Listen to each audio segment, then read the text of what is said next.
Please.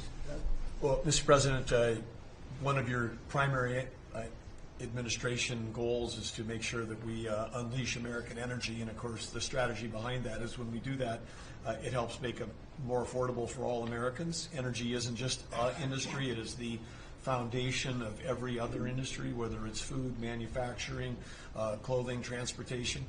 And then also when we've got the ability to generate and not just be energy independent but energy dominant, then we have the opportunity to sell energy to our friends and allies versus them buy it from our adversaries. And our adversaries were funding terrorism and conflicts against our allies by their oil and gas sales that were going through a Swiss cheese set of sanctions. So with your creation of the National Energy Dominance Council, over half the people at this table serve on that. Everyone has been engaged, whether it's interactions with negotiations with other countries, with putting sanctions in place that actually work, with cutting deregulation, working on biofuels, building infrastructure for transportation. There's a whole range of things that are being tackled. But when in the outcome of all that is that the Biden administration was restricting supply, you're increasing supply. When you increase supply, then prices start to come down.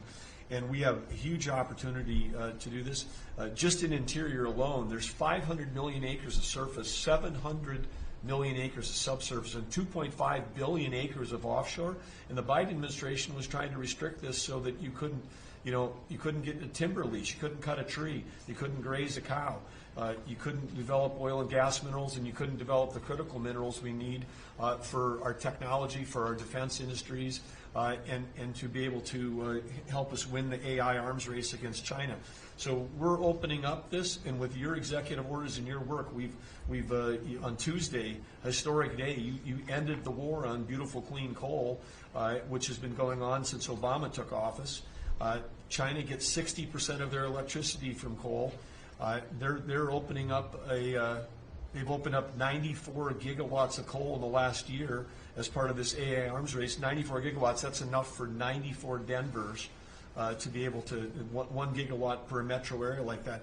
It's unheard of. So we have an opportunity under your leadership to come back. The Gulf of America had its first offshore lease sale, which is scheduled for later this year, but that was, the industry loved that because we're now, the Gulf of America is now open for business again.